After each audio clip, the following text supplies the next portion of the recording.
Oke, mohon maaf, yang tadi yang halaman sebelumnya, belum saya rekam nggak apa-apa ya, nanti, ini ya sudahlah ya kita lewati aja ya. Jadi ini, memori untuk apa-apanya nanti kalau ini ada layar rekamannya tinggal di-pause aja ya.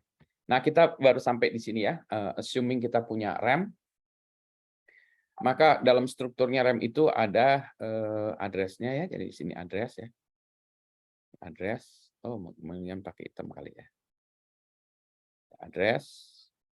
Dan di sini adalah value. Jadi cuma di dua itu aja.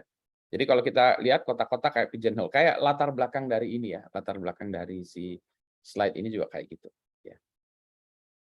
Address, nah tentu saja address sebetulnya mulainya dari 00 ya, mungkin, kalau ini sebutannya ini harusnya ada titik-titik di atasnya, titik-titik-titik 00 ya, 000, ya mungkin ada bootloader atau apa, ya. Jadi ada address dan ada value. Nah, value-nya ini yang biasanya kita di sini, adalah 1 byte ya. Byte. Nah, tadinya, byte atau bytes gitu ya. Jadi kalau kita bicara tentang word size ini adalah, bytes-nya. Jadi ini ada address, kemudian ada value. Nah, biasanya dalam menstrukturkan penggunaan memori itu kalau saya punya program ya, kayak misalnya program, apa, bahasa C ya, misalnya apa, include apa ya, include stdio.a, stdlib.h gitu ya, stdio. .h dan lain sebagainya gitu ya misalnya itu ya. Nah, saya punya integer misalnya apa, jumlah ya, misalnya nanti di sini ada apa, integer atau void Maaf main. Pak, layarnya belum terlihat Pak. Kok layarnya belum di-share ya? Wah, belum, Iya berarti Pak. belum kerekam ya? Ini juga tadi ya, udah ngerekam jadi data discard ya. Wah, jadi yang kerekam tadi cuma wajah-wajah kita ya, sebentar. Iya Pak. Ini juga sebentar ya. Oke, nah ini udah. Nah sudah Pak. Entar ya, saya cek dulu, ini 2 atau 1?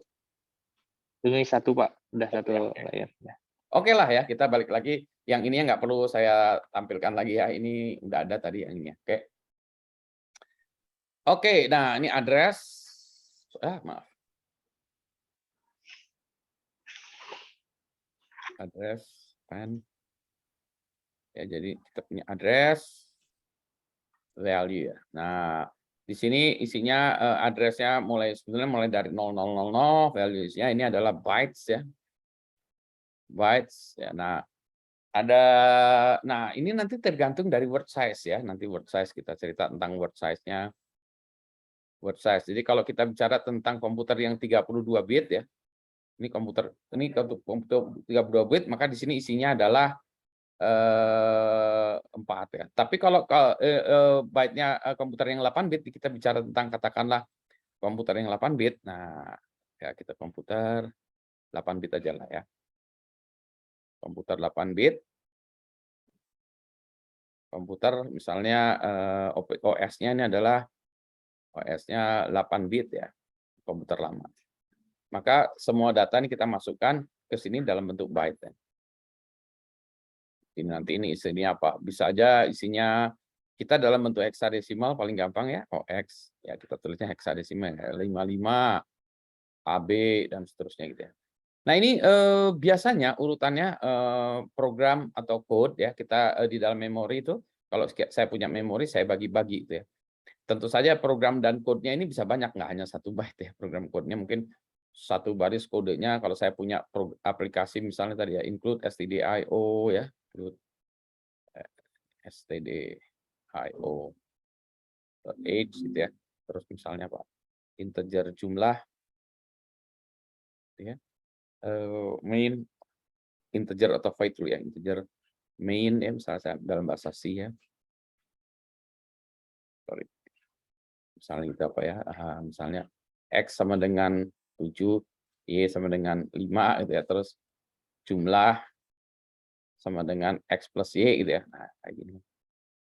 Bisa seperti itu ya. Nah, si kode ini ya, kalau kita lihat kode semuanya ini tuh dimasukkan di dalam biasanya bagian dari sini. Bagian kode. Jadi di situ ada, kalau kita compile ini nanti menjadi, berapa bytes gitu. Berapa bytes kita masukkan di dalam situ. Gitu ya. Nah, nanti, setelah kode, biasanya kode-kode itu kita punya, ketika programnya ini dijalankan, maka dia akan si compilernya akan minta OS untuk mengalokasikan memori juga. Jadi ini satu program kode-kode di kita ditaruh situ, terus kemudian menjalankan, maka si compiler bilang, saya minta memori ya. Ini ada misalnya integer jumlah, katakanlah integer, katakanlah dia apa ya, 4 integer, katakanlah ini mendingan pakai merah tuh. Integer katakanlah integer itu, wah jelek ya, merah di atas biru. Oranye di atas biru gampang. Nah, integer itu misalnya integer 4 bit ya, integer 4 bit. Nah, jadi nanti di sini jumlah, berarti saya di sini punya 4 bit, 4 bytes. Ya, jadi misalnya integer 4 bytes berarti jumlah 4 bytes saya taruh di sini. Ya, jadi nanti di sini ada variabel yang namanya jumlah. Yang mana di sini akan dialokasikan 4 bytes misalnya. Ini address-nya berapa ya di situ. Ini ke bawah harusnya ya. Ini harusnya saya buat ke bawah. Nah, terus kemudian kalau ada variabel-variabel lain yang sifatnya tidak global, maka ini variabel lain ini dimasukkan di dalam stack biasanya ya. Kebetulan ini main programnya gini ya, dia tidak global tapi dimasukkan stack, dimasukkan ke dalam sini. X, ya. Nanti kalau ada function juga ditaruh di sini ya. Heap ini kalau kita punya variabel yang mau kita alokasikan sendiri, biasanya kalau dalam C itu dengan malloc, halloc, kalau dalam object oriented new ya, kita alokasikan memori. Saya minta misalnya mau minta 16 bytes untuk data. Ini minta 16 bytes data, taruh di heap gitu ya. Nanti setelah selesai 16 bytes ini saya delete ya, saya hapus dengan delete atau dengan free itu dihapus lagi. Jadi kalau yang atas ini biasanya alokasi memorinya itu diinikan oleh si OS dan compiler nantinya ya. Kalau yang ini tuh dialokasikan oleh programmer ya, kita minta sekian, minta sekian, minta sekian, terus ini ya, desain kita. Ya. Jadi ini hanya sebagai contoh bagaimana sebuah RAM digunakan. Nah, ada yang menggambarkannya RAM-nya itu mulai disusun dari huruf kecil, dari angka yang terkecil ke besar, jadi mulai dari address 0000 ya sampai berapa F gitu ya. Tapi ada juga yang menggambarkannya 00-nya di bawah ya, grow up gitu ya. Terus ke atas deh, ke atas F, ada yang gitu juga ya. Ya, yang ini yang lebih lazim sih sebenarnya turun ke bawah ya, karena kita biasanya ngurutnya demikian. Tapi ini asal kita tahu aja, jadi kalau ada orang membuat sesuatu, entar kamu tuh standarnya gimana sih? Oh begini ya. Dan juga ketika kita membuatnya ini ya, di dalamnya function programnya seperti ini juga begitu ya. Maaf, function-nya ini dalam RAM juga nanti kita asosiasikan seperti ini. Seringkali si heap sama ini itu berkembang ya, si heap sama stack-nya ini berkembang, ini makin lama makin ke bawah nambah. Ya ini kalau ini free memory, si heap makin lama makin mengecil gitu sampai satu saat bentrok, memorinya habis nggak bisa apa-apa. Jadi kalau program tetap dijalankan crash gitu. Nanti kita cobalah ya dengan membuat program nanti ngelihat isi memori segala macam ya. Jadi bedanya seperti apa. Anyway, ini adalah salah satu isu bagaimana RAM digunakan dan bagaimana RAM ini dialokasikan. Ada isu-isu yang terkait dengan RAM, ada tentang tentu saja adalah address-nya ya, address-nya. Ini adalah limiting size. Misalnya kita address-nya tadi, di address-nya hanya 4 bytes ya, misalnya 4 bytes, maka atau berapa? Atau katakanlah 2 pangkat berapa? Pangkat 8 ya. Atau misalnya address-nya 1 bytes misalnya. Jadi berarti tinggal 2 pangkat itu aja. Jadi alokasi memorinya tuh ya, memorinya gitu tadi. Dari mulai 00 sampai 2 pangkat. Nah, ini berapa?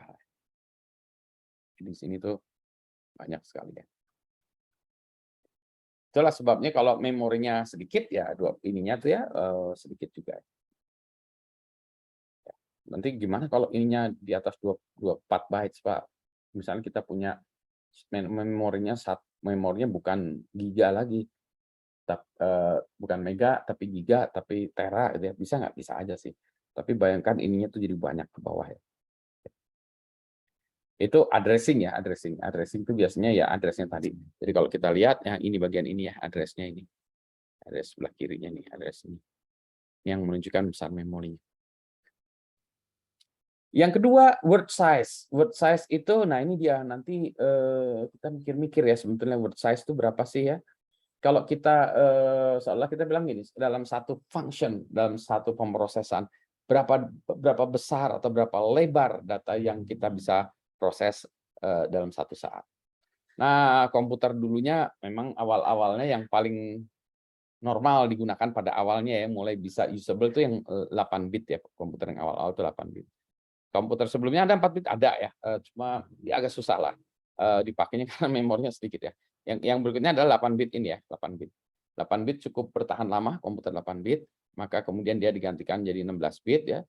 Nah, sekarang pun ini sudah digantikan jadi 32 bit, 32 bit pun dijadikan 64 bit ya. Jadi sekarang common komputer-komputer kita itu umumnya yang bagus-bagus sekarang yang baru-baru adalah 64 bit ya. Nah, kalau kita bicara tentang ya komputer yang ya jadul sedikit lah ya, itu adalah 32 bit, maka dia adalah kalau kita bagi 8, maka ada menjadi 4 bytes ya. Jadi kalau kita punya satu perintah atau apapun ya, jadi kalau kita punya ini satu memori ya, ada address-addressnya tadi ya. So, di sini ada addressnya. Nah, konten di dalamnya ini adalah tadi kalau ini 4 bytes ya, 4 bytes ya. 4 bytes. Jadi addressnya nambahnya jadi 4 ya. Kalau 4 bytes ini bytes pertama, jadi addressnya itu kalau misalnya awalnya dari 0000 kan ya bytes pertama, yang keduanya langsung loncat dari bytes, yang keduanya tambah 4 bytes ya. 0004 misalnya gitu ya. Berikutnya lagi 0008 ya. Berikutnya lagi adalah 08 12 ya, 9 10A 11B 12C ya. Kalau heksadesimal dan seterusnya gitu. Nah, jadi di sini isinya kalau ini ambil asumsi ini adalah 4 bytes ya. Bytes. Jadi dia ada satu gelondongan, 2 gelondongan, 3 gelondongan, ada. Kalau kita ada bytes, bytes, bytes, bytes.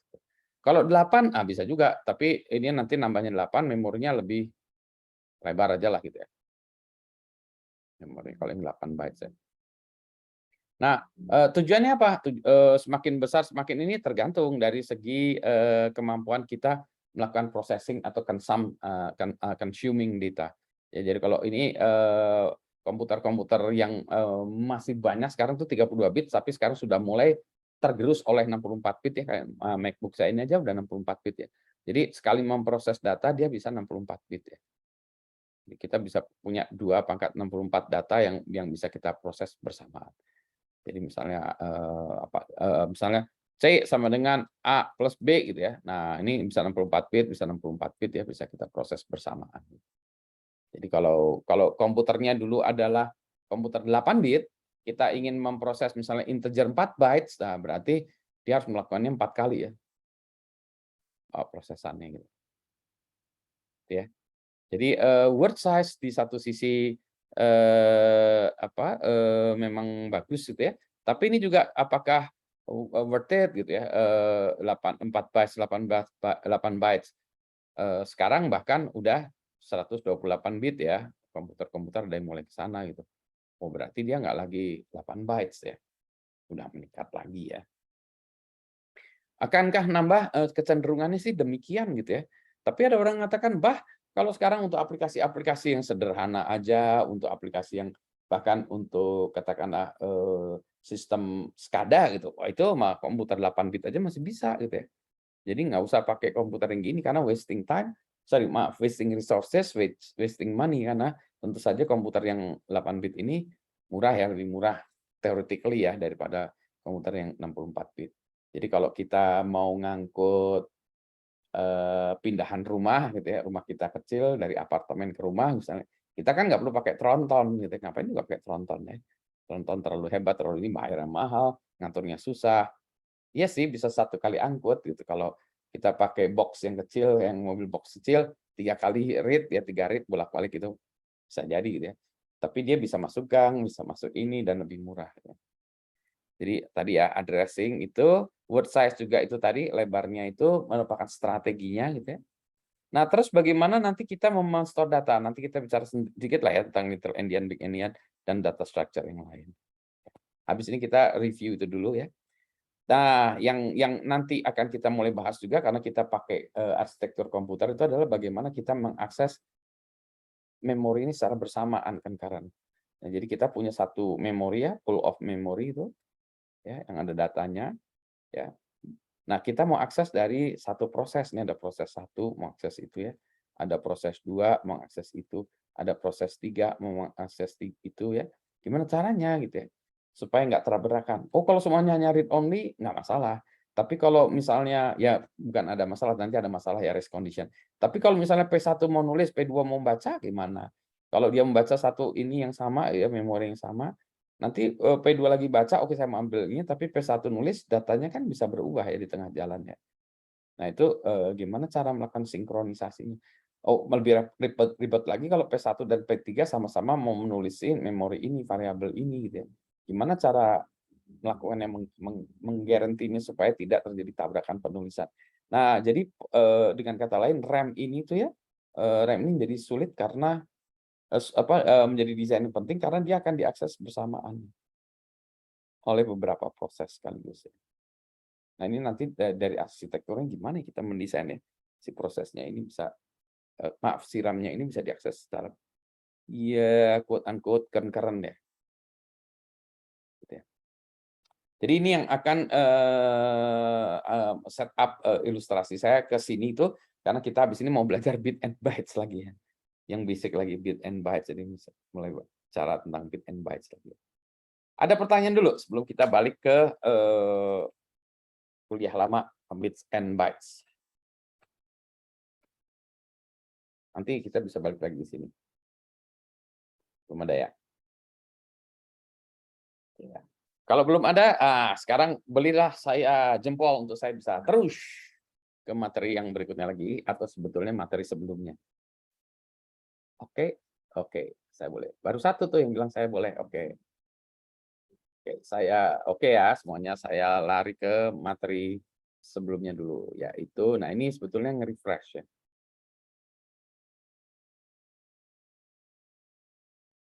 Ini kelihatan ya? Ini sebentar ini saya bisa dikecilin lagi nggak ya? Nah, saya pindah aja ke atas, biar bisa dikecilin dikit.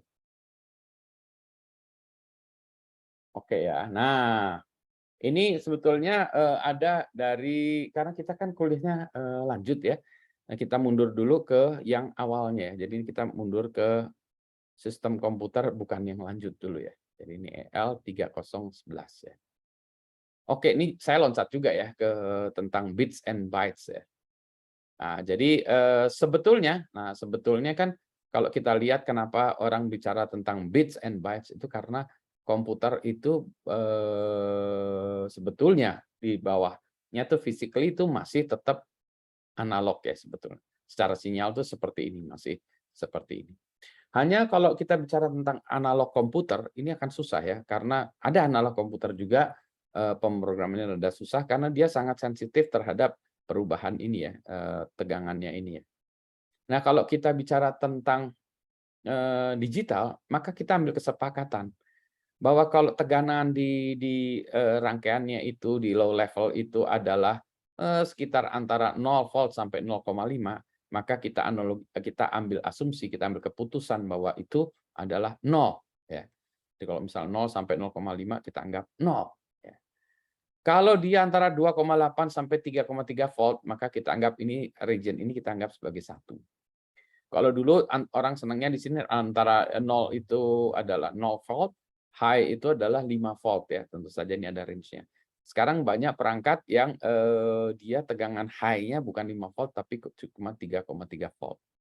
Ini yang banyak kalau kita menggunakan perangkat IoT ya, sekarang kayak bangsa Arduino segala macam, itu, tegangannya high-nya itu bukan 5 volt tapi cukup dengan 33 volt.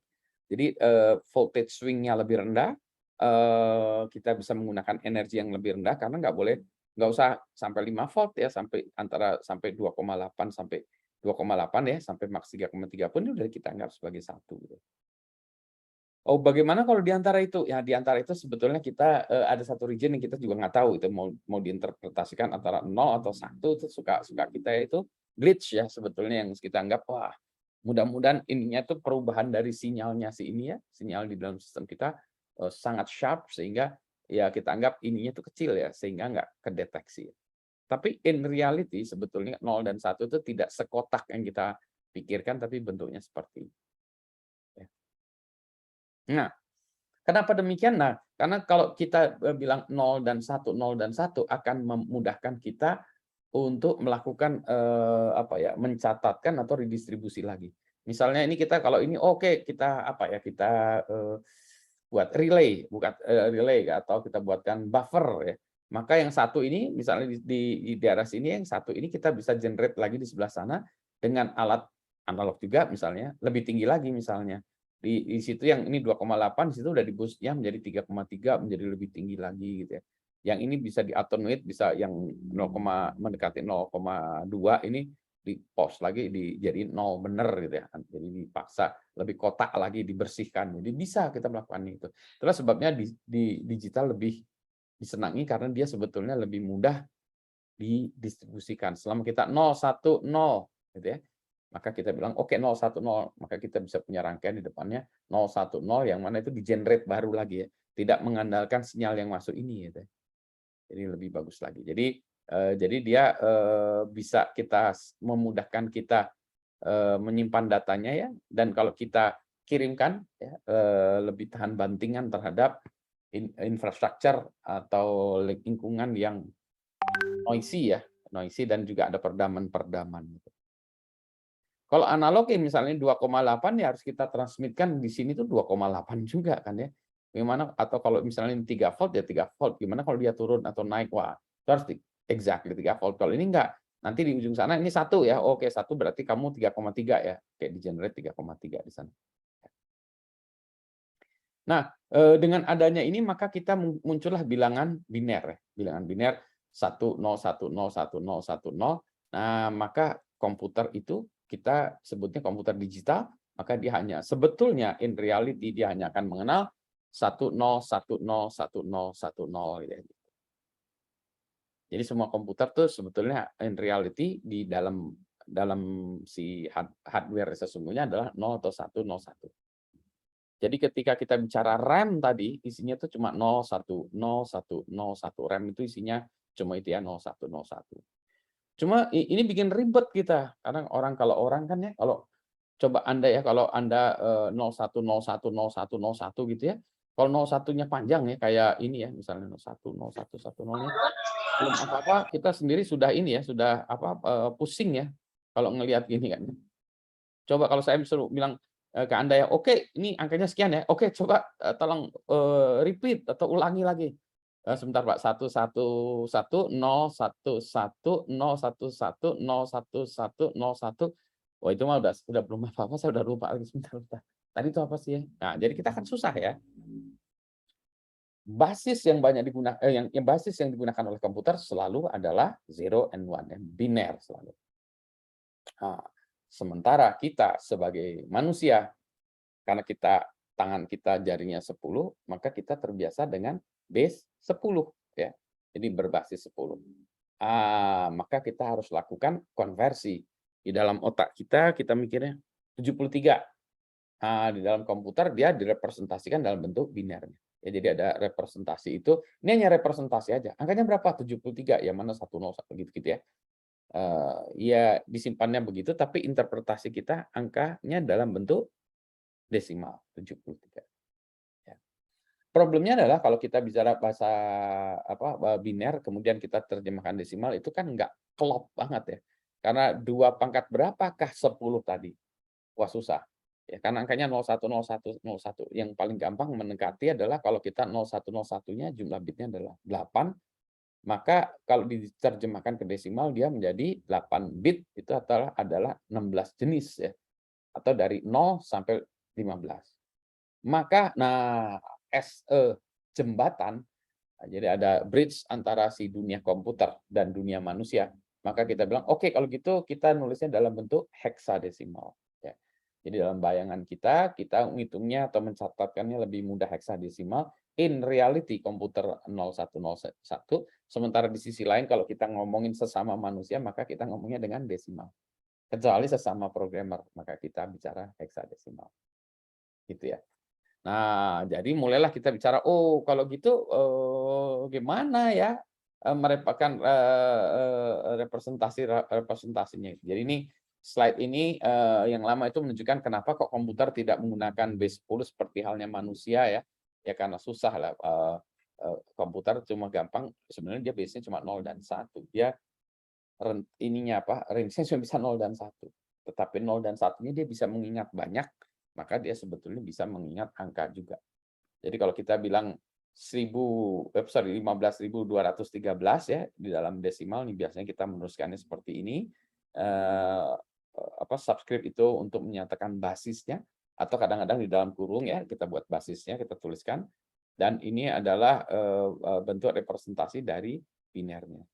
Nah, kalau kita suruh mengingat yang sebelah kanan pasti susah, tapi kan mudah bagi kita adalah 15.213. Ya nggak gampang juga ya, tapi 15.213 itu lebih mudah saya komunikasikan kepada Anda.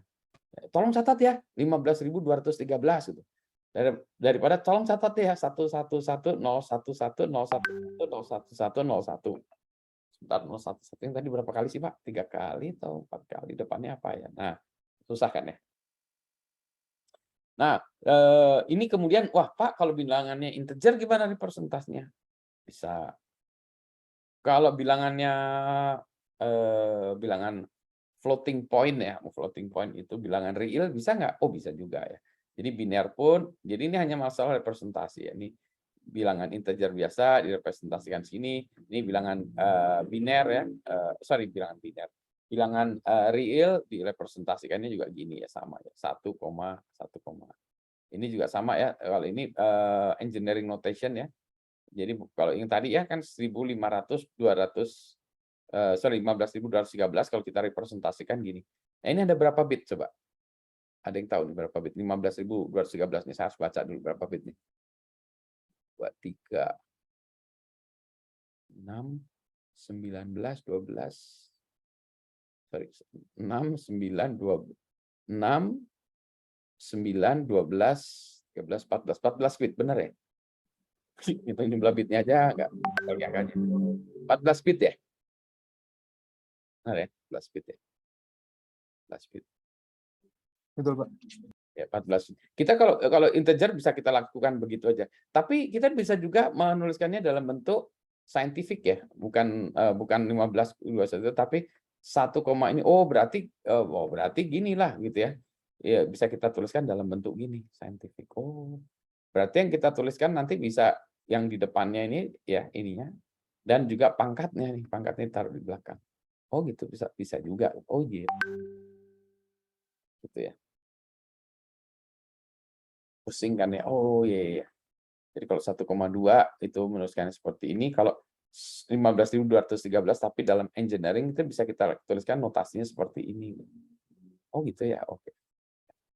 Nah, nanti bagaimana kita menyimpan ini di dalam RAM? Nah, itulah yang ya kita pikiran kita. Ya. Nah, sebetulnya kalau yang kita lakukan tadi RAM itu, memori secara generik memori itu kita sebetulnya memikirkannya itu kita sebut namanya byte oriented ya karena kita mikirnya byte byte byte byte byte byte byte byte kita urutkan berdasarkan bytes gitu ya. Jadi nanti yang tadi yang sebelah kiri adalah address, sebelah kanan bytes-nya ya. Jadi memori itu conceptually very large array of bytes. Jadi dia sebetulnya array of bytes ya. Gitu ya. Itu jadi part ini ya. Nah, nanti yang tadi saya sudah cerita tentang stack heap ya, gimana bisa melakukan. Oke. Ada pertanyaan dulu sebelum kita melanjut lagi sedikit.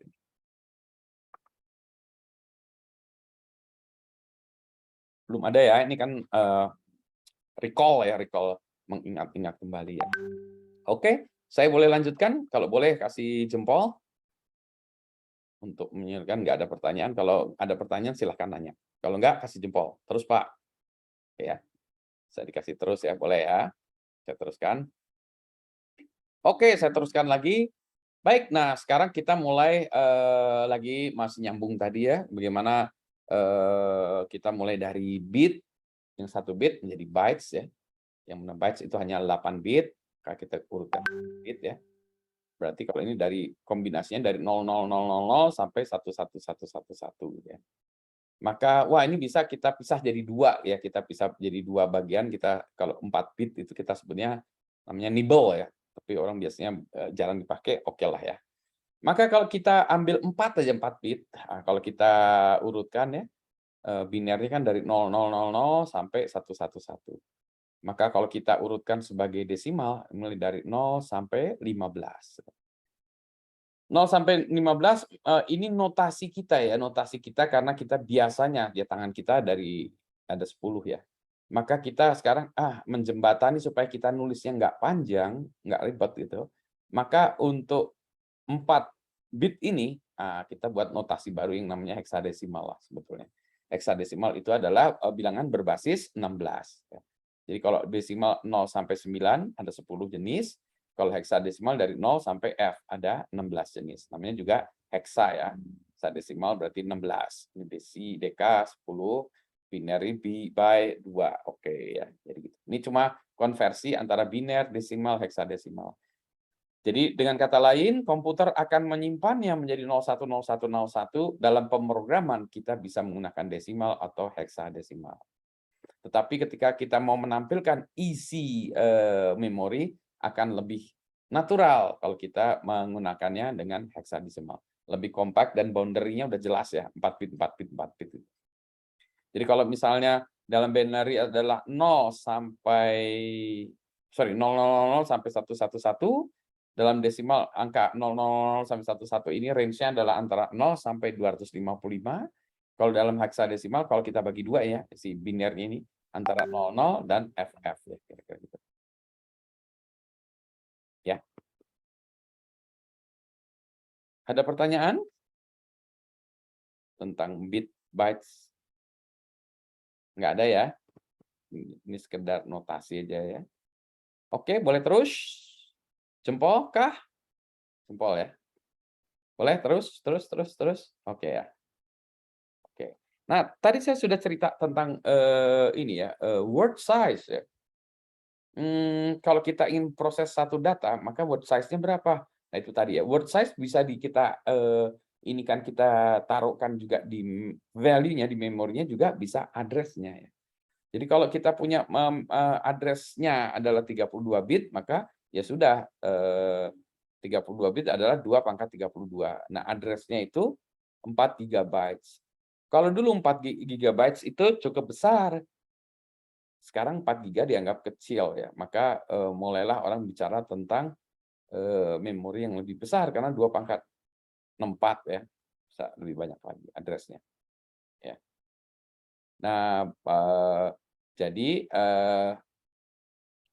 kita akan bicara tentang mesin-mesin yang baru-baru ini ya, biasanya 64 byte. 64 bit, 8 bytes. Jadi sekali proses dia bisa memproses 64 bit ya.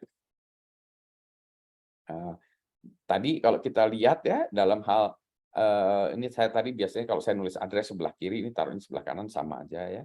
Kalau kita lihat address itu mulai dari 000, 01, 02, 03, 04, 05 terus ya.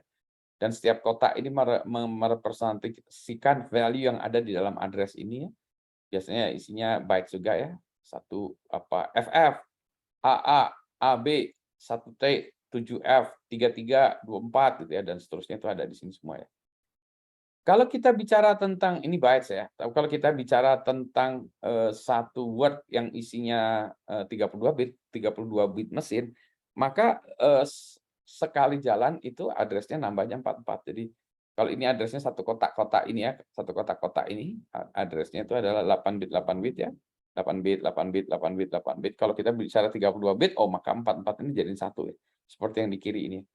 Jadi ada 4 ya, masukin datanya, kita masukin datanya 4 itu. Jadi address-nya pun nambahnya karena bytes-nya jadi nambah 4, maka address-nya nambah 44 ini. Jadi 000, address-nya 04, 08 dan seterusnya. Demikian pula kalau yang 64 bit, Kalau tadi ininya apa namanya word-nya itu 32 bit, sekarang 64 bit, maka ini adalah 8 bytes, maka dia akan naiknya seperti ini. Jadi satu data itu, ini satu data, ini satu data. Ya, kecenderungannya akan naik terus. Saya belum tahu apakah nanti, karena 64 bit it's good enough for me gitu ya. Jadi tapi Pak kalau nanti buat satu sistem yang gede yang butuh rendering segala macam gini mungkin lebih besar. Oh ya mungkin juga ya. Ya. Oke, ada pertanyaan ini dulu. Jadi memori itu isinya kayak gini, nanti kita lihat isi memori gitu ya. Belum ada pertanyaan? Oke ya, ada ya. Nah, memori ini tadi seperti saya jelaskan di dalam slide saya tadi, selain dipakai untuk menyimpan data, ya data yang jumlahnya mau bytes, mau 4 bytes, 8 bytes gitu ya, mau kita gabung-gabungkan seperti itu, atau program atau apapun ya, itu bisa memori bisa digunakan untuk menyimpan itu. Nah, tentu saja itu kalau kita pure data ya.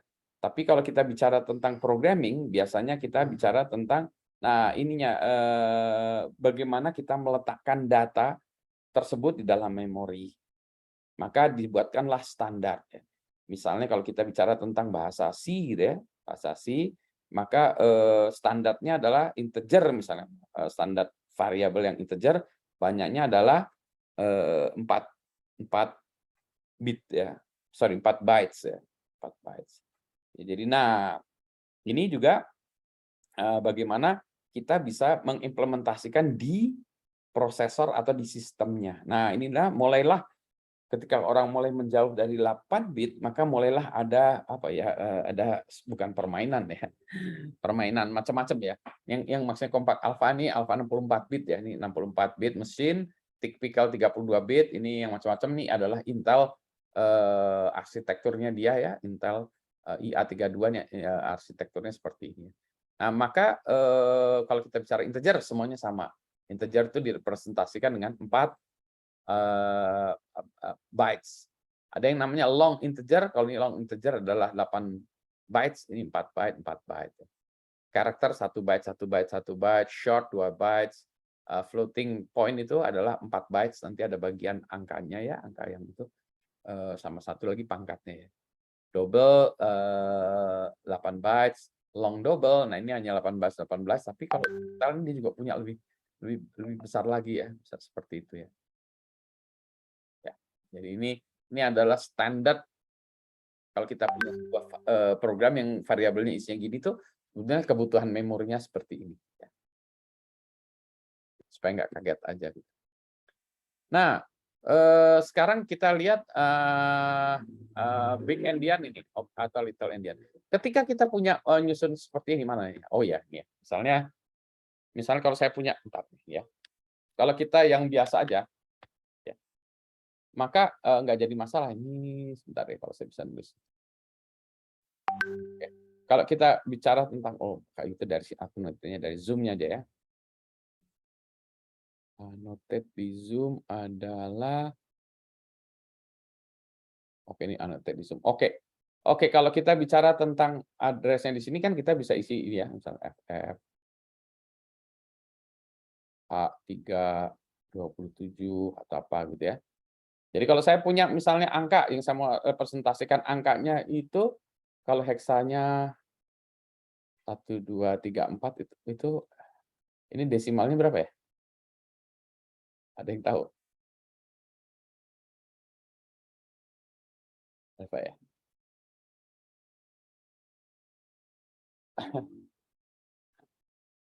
Atau paling gampangnya gini, saya punya angka desimalnya 255 ya, 255. 255 itu kan berarti kalau diterjemahkan jadi heksa kan jadi FF ya.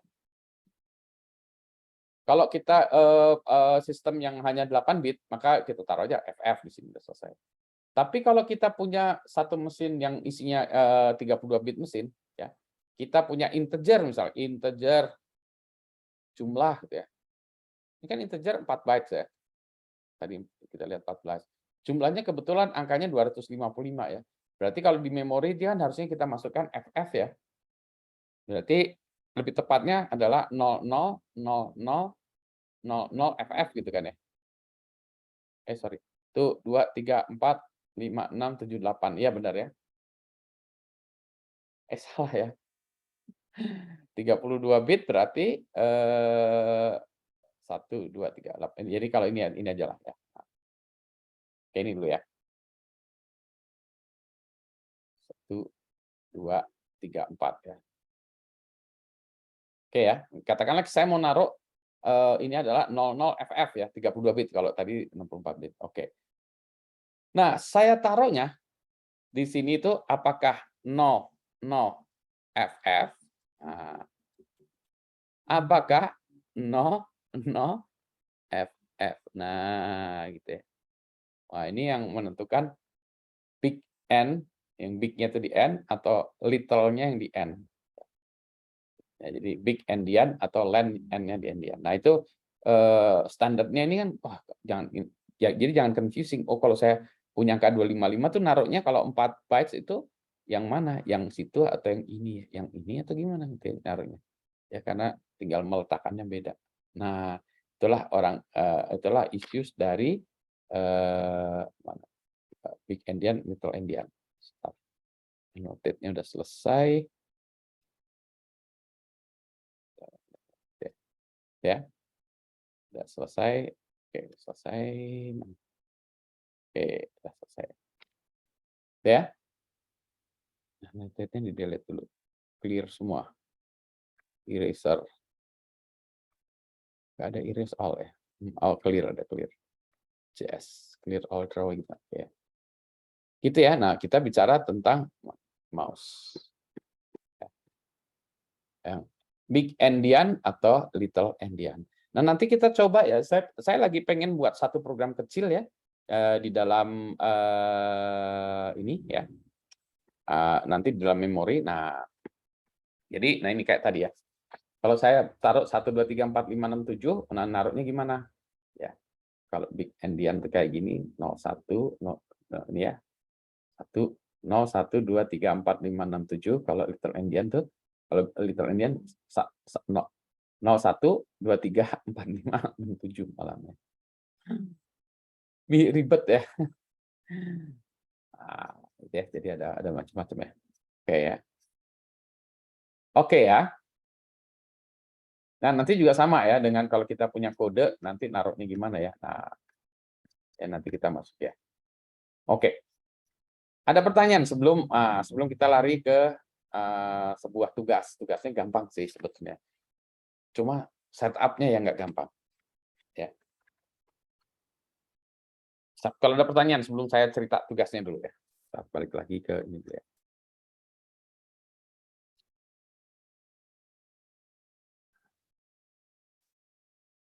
Jadi, nah, tugasnya adalah ini mana? Oh ya.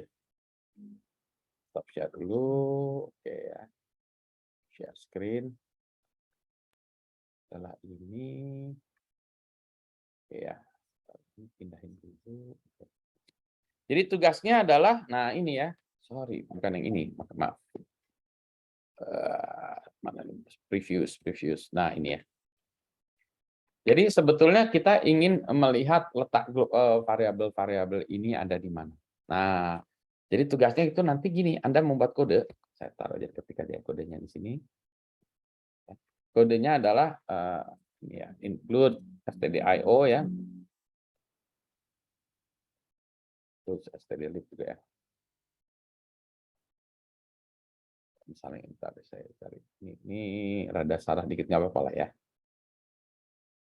Cascadia mono kecilin dikit. Ya, jadi nanti Anda misalnya, nah ini ingin menunjukkan, misalnya saya pengen buat integer jumlah gitu ya. Terus kemudian Anda buat misalnya, ini kadang-kadang harus ada void atau integer main gitu ya. Anda tunjukkan misalnya Anda buat ya, X sama dengan 7, Y sama dengan 5 gitu ya misalnya. Jumlah sama dengan X plus Y gitu ya. Ini ya. Nah, Ini nggak ada stack-nya, nggak ada ya.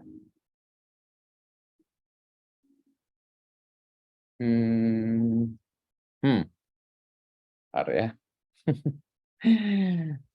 Ini versi 1 ya, versi 1 kayak gini ya. Nah, jadi nanti Anda buat kayak gini ya, nanti bisa ini kita share di ini. Jadi tujuannya apa? Tujuan ini kita mau compile si kode ini, ya, kode ini kita compile. Kalau hitam lebih bagus ya. Wah, jelek ya. Ini kayaknya saya harus slide-nya harus desainernya diganti. Slide designer yang bisa latar belakangnya putih aja ya. Lebih gampang plain ya. Nanti saya gantilah slide-nya supaya plain aja ya. Jangan yang ini terlalu banyak ini ya. Nah, tujuannya apa? Tujuannya itu kita ingin lihat gini nih tadi. Ya. Nah, jadi kode ini kita compile dengan menggunakan GCC. Nah, jadi Anda harus mainan dengan GCC. Nah, jadi setup-nya yang rada ngeselin juga ya. Jadi Anda nanti saya tunjukkan juga ya. Nanti kita diskusilah di grup ya. Jadi nanti Anda dengan GCC ya, nanti Anda GCC, mungkin ini namanya apa, versi 1 ya, versi 1.c ya. Kayaknya bagusan kok. Hitam aja ya. Jadi versi 1.c misalnya nanti adalah GCC, debugnya harus nyalain ya, minus output misalnya versi 1 ya, versi 1, filenya adalah versi 1.c gitu ya. Nanti akan Anda menghasilkan output yang file yang namanya versi 1 dengan GCC. Nah, kemudian kita pengen lihat dengan debugger, pakai GDB atau apapun ya, Anda GDB gitu ya. Saya lihat di Mac saya nggak ada GDB, katanya harus pakai LLDB. Ini saya makanya, ada LLDB, harus belajar lagi ya. GDB atau LLDB versi 1 gitu ya. Nah, nanti saya bisa ngelihat itu. Sebentar, itu di memorinya, saya pengen lihat dipetakan di memorinya kayak apa sih gitu. Kode ini ditaruhnya di mana nih? Kodenya sederhana itu variabel jumlah ini ditaruh di mana ya. Ini ada di mana, ini ada di mana, ini ada di mana. Kalau di run tuh nanti kita lihat benar nggak memorinya di sini yang address ini isinya ada di sini tuh nanti isinya jadi 12 gitu ya. X-nya mana, Y-nya mana, ditaruh di memori mana. Nah, itu sebetulnya mengacu kepada yang gambar tadi ya. Yang ada kode, ada global variable, ada stacknya nggak ada ya. Nggak ada itu. Nanti lihat lah ya. Oke ya, jadi kita sebetulnya ini pengen lihat-lihat ini tuh pengen lihat yang sederhana gini. Ada pertanyaan dulu ini. Sebetulnya yang pengen tuh ya, nanti kita buat function 1 ya, yang mana functionnya itu function sum ya. Jadi kita buat function sum, ya mana sum itu menjumlahkan X dan Y, sehingga kita tujuannya adalah supaya function sum itu tadi masuk di stack lah ya, untuk nunjukin gimana function itu tadi masuk ke dalam stack ya, di memori. Gitu ya. Ada pertanyaan? Jadi kita harus pakai si compiler GCC ya, satu lagi GDB. Nah, ada pertanyaan. Kita hari ini aja sih sebetulnya ingin memori. Nah, nanti kita lihat nih sebetulnya tadi ya, untuk melihat ini di dalam komputer kita tuh kita big endian atau little endian. Nanti kan kita lihat 7 itu kita disimpan memorinya kayak apa sih gitu ya. Oh sorry, di sini harusnya integer. Ini sorry ini langsung saja ya, X97 pasti dia akan ngamuk ya sebetulnya. Karena dia ini harusnya ini ya. Harusnya gitu, harusnya integer X ya. Gitu kan ya. Ada pertanyaan? Kita coba yang lihat ini ada di memorinya di mana gitu. Pak, izin bertanya. Untuk GDB itu termasuk library atau komen untuk perintah di terminal ya Pak ya? GDB itu perintah di terminal. Jadi dia kayak perintah ya Pak ya. Dia itu debugger, GNU debugger. Oh iya Pak. Ya. Baik Pak. Kalau Anda punya debugger yang lain juga boleh, Pak. Saya nggak pakai GDB, Pak. Pakai debugger yang lain. Boleh juga. Tujuannya adalah kita ngeload executable ini ya, ingin lihat di memori itu dia di mana sih gitu. Oh iya Pak, baik Pak. Tujuannya cuma itu aja gitu. Kalau pakai tools lain juga boleh. Nah, saya harus belajar LLDB ini juga. Ini belum saya buat sih. Jadi saya kemarin, waduh, saya pikir tadinya straightforward, oh ternyata nggak straightforward. Ya udah. Ada pertanyaan?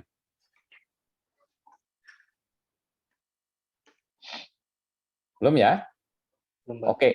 Nah, jadi habis kelas ini, habis kelas ini kita langsung eksekusi ini ya. Jadi di kelas ini nih. Jadi saya maksudnya masih kelas ini saya nggak ngasih ngajaran apa, tapi kita malah ngulik bersama-sama di kelas ini ya. Jadi kita masih ada 1 jam lagi kan ya, 1 jam lebih sebetulnya.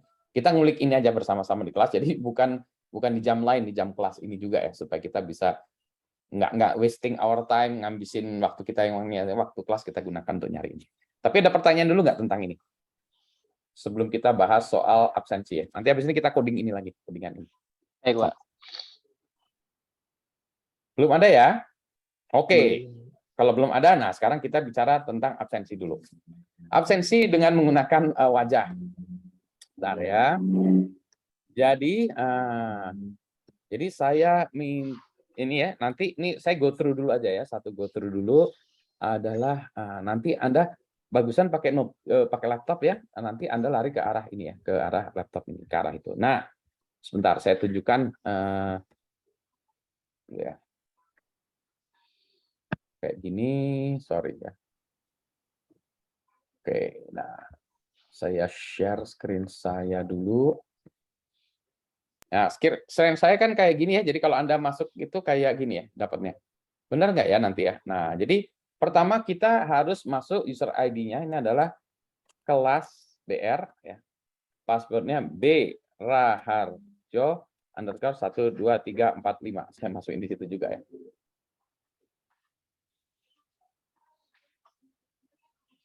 Saya catat dulu.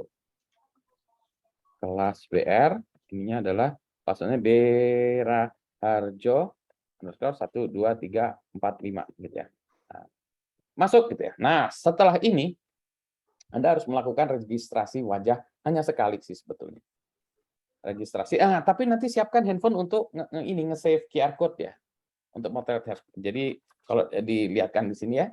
Contoh aja dulu ya. Contoh aja dulu. Ini Anda udah masuk sini ya. Kalau udah masuk sambil masuk nggak apa-apa juga ya. Masuk di sini. Saya rekaman saya stop dulu nih. Karena ini beda, bukan ininya ya. Saya rekaman saya